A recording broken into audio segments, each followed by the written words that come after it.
I wanted to reveal my AFL Fantasy team going into round one. So there was a couple of games last week, but from my understanding, it doesn't really have an effect on anything AFL Fantasy-wise. This is my official team going into round one. So we'll go through the lines quickly, and then I'll go through a quick recap of the team at the end. Looking at my defense for AFL Fantasy to start off with, my premium players, Harry Sheezel, I've got Max Holmes. Then around mid-price players, I've got Matt Roberts, Harry Perryman, and Joel Frazier.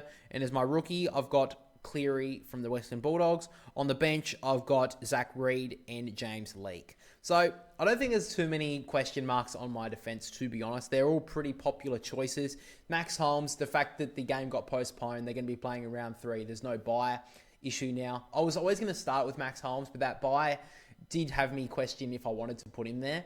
But now that bye is not an issue, I've always wanted to play Max Holmes in this team. I think he's going to be massive for the Cats this year. I think he's one of the highest averaging players last year for Geelong. And in that final series playing in the midfield, that's going to be his key role this year for the Cats. That's why I chucked him straight in the team as soon as I found out the news of the postponing of the Cats game. So that's why I've got him. I think the other three, Sheezel, Roberts and Perryman, are pretty self-explanatory. Joel Frazier looks like he's going to be taking a more advanced role in the defence for the Bulldogs this year. Had a great game against Hawthorn in their pre-season game. Scored 96, I believe. I think he's up for a good 80 average this year. Hence why I've got him in the team. I've been tossing and turning about maybe Sam DeConing, but his pre-season games haven't really impressed me as a sole ruck. So I'm going to keep that clear for now. That's one reason why maybe I wanted Geelong to play in that first game in opening round to get a good look at Sam DeConing and see how he goes. But with no real knowledge other than those preseason games and him not performing that well AFL fantasy-wise, I'm going to steer clear of DeConing for now. Now, Cleary may be the most surprising player from my team that people would be like, why have you got him in the team? I think he's going to get games early on for the Bulldogs. Their defence is pretty well decimated by injury, led by Liam Jones. Cleary seems to have a role that Joel Frazier had late last year. Played a couple of games for the Bulldogs last year, averaged 43 in the 2 games that he played. But in his preseason game against Hawthorn, scored 79. So I think this guy's going to get some games early on. He's priced around 330, and at this stage, I don't see anyone around that mark for price that is going to play consistently in the first couple of weeks. You've got players like Travalia and Bo Allen as the main choices for rookie prices. Travalia, I don't even know if he's going to play round 1, and Bo Allen's a lot of concern about injury and illness, so he may not play round 1. So hence why I've gone with Cleary in that spot at the moment. That will change if he's not selected for round 1 though. But I think he's going to be there, and I think he's going to be able to average a good 65, 70, hopefully, knock on wood, and I can keep him in the team for a while. He's only owned by 1.5%, so he is by far my biggest player of difference at this stage. In my rookies, I think are pretty self-explanatory. Zach Reid looks like he's going to play, as long as he doesn't get injured. For fuck's sake, please don't get injured, Zach Reid. You've always been around the mark of like, I want to pick you, but you are so bloody injury prone that you're never there. I want him. He's a basement price. Hopefully he can play some games this year, at least until like round 8 when I can get rid of him and he's bottomed out in price. But for now, please play games. And James Leake didn't have a great opening round performance, only scored 42. His job security isn't the greatest because he played forward, and obviously the Giants are missing a lot of forwards, Stringer and Hogan and even Jake Riccardi. So he may well get pushed out pretty quickly, but at this stage I've got James Leake as a defensive reserve. Moving into the midfield, I have got Dawson, Rosie, Will Ashcroft, Oliver, O'Driscoll, Lawler, Levi Ashcroft, Sid Draper, and on the bench I've got Finn O'Sullivan and Murphy Reid. My premiums at this stage are Jordan Dawson and Connor Rosie. Now, Connor Rosie looks like he's all good to go. Despite the injury concern in the preseason game, looks like he's fine, thank the Lord. Jordan Dawson, I think he's in for a massive year. Had a sort of down first half of last year, but then really improved in the second half of the year. And I think with Rory Laird going back, them bringing in a couple of recruits into their midfield core, I think that Jordan Dawson has to stand up as the captain, and I think he will. I think the Crows will be a much better team in 2025, hence why I think Jordan Dawson is my choice at this stage for the best premium pick at the moment. Connor Rosie looks good. I'm happy with that.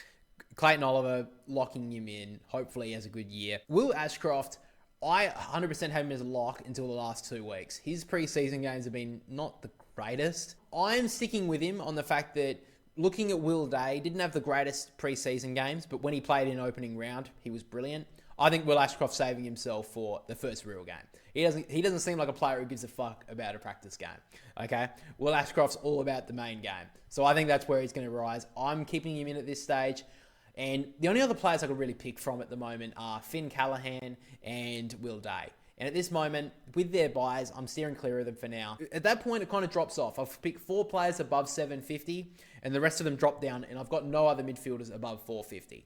So Nathan O'Driscoll had 2 great preseason games. Scored 100 in the Indigenous All-Stars game and scored 85 in 3 quarters. I think this guy's going to play midfield this year for Fremantle. I think they're going to play Hayden Young up forward as much as they can because he's so lethal down there. And O'Driscoll does bring something a little bit different to the Fremantle midfield. So I think he's in there. I'm locking him in. Sam Lawler, he's already booked in for a round 1 debut. Josh Smiley not being there is a little bit disappointing. I was hoping he would be there, but he's been ruled out for a couple more weeks. Sam Lawler looks like he's shown some great signs. Number 1 pick. I'm giving him a go. Levi Ashcroft, I don't think there's much more that we need to say about him. He looks like he's primed. Sid Draper is a little bit of a concern. The Crows have been saying a lot of this preseason that, we're going to try and hold off on him. So I'm just waiting on Sid Draper. I think that if he plays, he's going to be good, but we have to wait and see. He had a couple of good preseason games when he was playing, but he didn't even play the second half. He didn't even play the first half against Brisbane, but he had a really good second half against the Lions. So hopefully he does play. And then on the reserves, Finn O'Sullivan, he's been confirmed to be debuting round 1 for North. And Murphy Reid, at this stage, looks like he's going to be debuting round 1 for the Dockers, hence why I've picked him as well. Now in the ruck, it's a pretty easy one.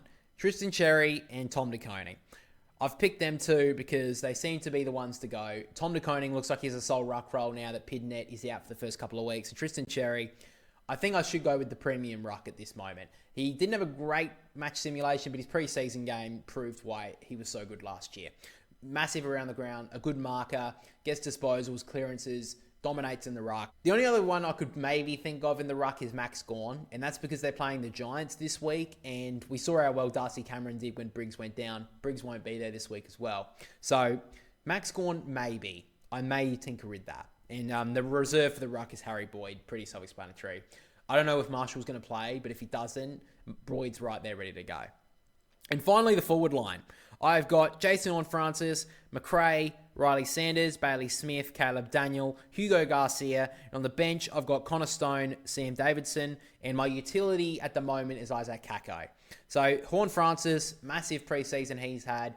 He's dominated both preseason games for Port Adelaide, almost injured his captain as well. So he's been all over the place, but Jason Horne-Francis looks like he's locked in that midfield, especially with Butters being out. I'm locking him in. Isaac Rankin I did look at a little bit because he had a really good game against Brisbane, but I'm going to go with Horne-Francis at the moment. McRae, self-explanatory. Looks like he has the role that he should have had at the Bulldogs. Same with Caleb Daniel.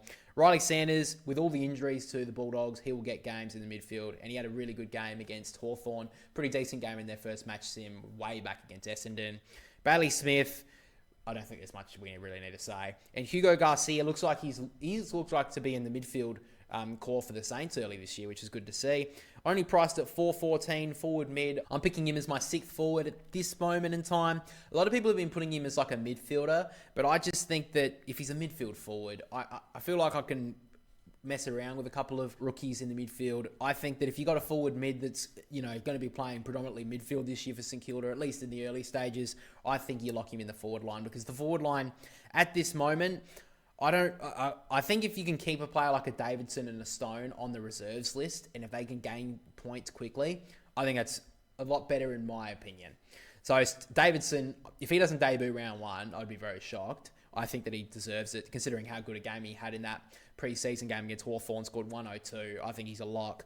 Connor Stone didn't have a great game against Collingwood, only scored 50, but I do think that his role is good, playing off that halfback role. I think he's going to be okay and has a little bit of job security at the moment, but if he is taken out of that round 1 team, see you later. And finally, Isaac Kako, his job security is almost cement solid at the moment, because unless he gets injured, he is a lock for that Essendon forward line, because my God, now that Peter Wright's out injured as well, they're relying on him and Caddy for goals. So Isaac Kako, he's already been confirmed for a debut in round 1. I'm putting him in as a utility sub at the moment because he's a forward mid, but he could easily get into the team. very early on if he plays well. So I'll have to wait and see. But we'll quickly recap my AFL fantasy team, my final team going into round one. In defence, I have Harry Sheasel, Max Holmes, Matt Roberts, Harry Perryman, Joel Frazier, and Cleary. In my midfield, I have Jordan Dawson, Connor Rosie, Will Ashcroft, Clayton Oliver, O'Driscoll, Lawler, Levi Ashcroft, and Sid Draper. In the ruck, I have Tristan Cherry and Tom de Koning. Forward line is Jason Orne-Francis, Jack McRae, Riley Sanders, Bailey Smith, Caleb Daniel, and Hugo Garcia. And on the bench, defence, Zach Reed and James Leake. Midfield, Finn O'Sullivan and Murphy Reed. Ruck is Harry Boyd. Forward line is Connor Stone and Sam Davidson. And the utility sub is Isaac Kako.